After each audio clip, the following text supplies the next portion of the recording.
Imagine waking up tomorrow and discovering that your country no longer exists. The government has collapsed.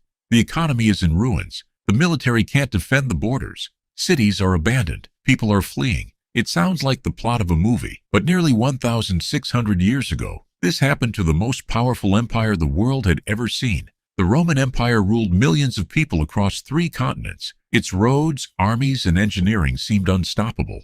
So how could something so powerful simply fall apart? Was it one catastrophic event, a devastating invasion, or did Rome slowly destroy itself from within? The answer is far more surprising than most people realize. When people think about the Roman Empire, they often imagine fearless soldiers, magnificent arenas, and mighty emperors. At its peak, Rome controlled vast territories stretching from Britain to North Africa and from Spain to the Middle East. For centuries, it looked invincible. But history teaches us an important lesson. No empire, no matter how powerful, lasts forever. The fall of Rome wasn't caused by one mistake. It was the result of many problems building up over hundreds of years, like cracks forming inside a massive building, until one day, the entire structure collapsed. Success became Rome's first problem.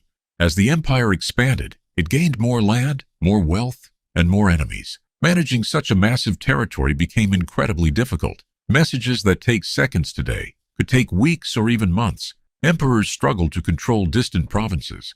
Local leaders became more independent. Military commanders gained enormous power. Eventually, Emperor Diocletian made a bold decision. He divided the empire into 2 parts, the Western Roman Empire and the Eastern Roman Empire. It solved some short-term problems, but it also weakened Rome's unity. Rome's greatest enemy wasn't always outside its borders. Sometimes it was Rome itself. Becoming emperor was incredibly dangerous. There were no clear rules for who should inherit power. Generals fought each other. Politicians betrayed one another.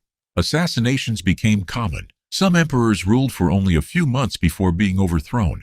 Imagine trying to run the world's largest empire, when every leader is constantly worried about being killed.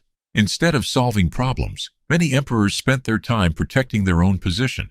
Political instability slowly weakened the empire from within. Wars were expensive.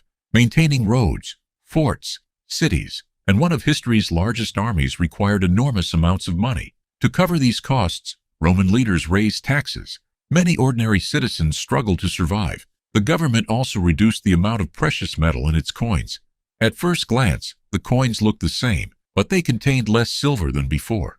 As trust in the currency declined, prices rose. Today, we would recognize many of these problems as inflation and financial instability. An empire built on wealth was slowly becoming poorer. As Rome weakened, neighboring tribes noticed. Groups such as the Goths, Vandals, and Huns increasingly crossed Roman borders. Some entered peacefully, others invaded by force. The Roman army was no longer the unstoppable machine it once had been.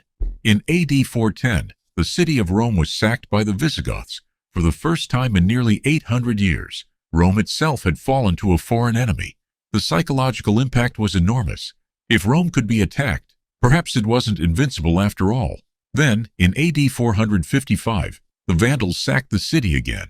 Each invasion further weakened the empire. Finally, in AD 476, a young emperor named Romulus Augustulus was removed from power by the Germanic leader Odoacer. Many historians consider this the official end of the Western Roman Empire. Interestingly, the Eastern Roman Empire continued for nearly another 1,000 years.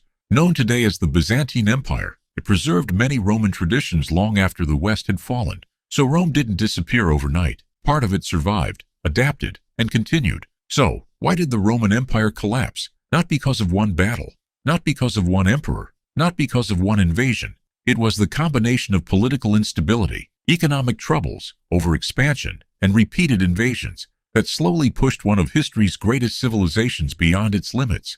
Rome teaches us something that still matters today. Power alone doesn't guarantee survival. Even the strongest nations can decline. If internal problems are ignored for too long, empires aren't destroyed in a single day. They collapse, one problem at a time.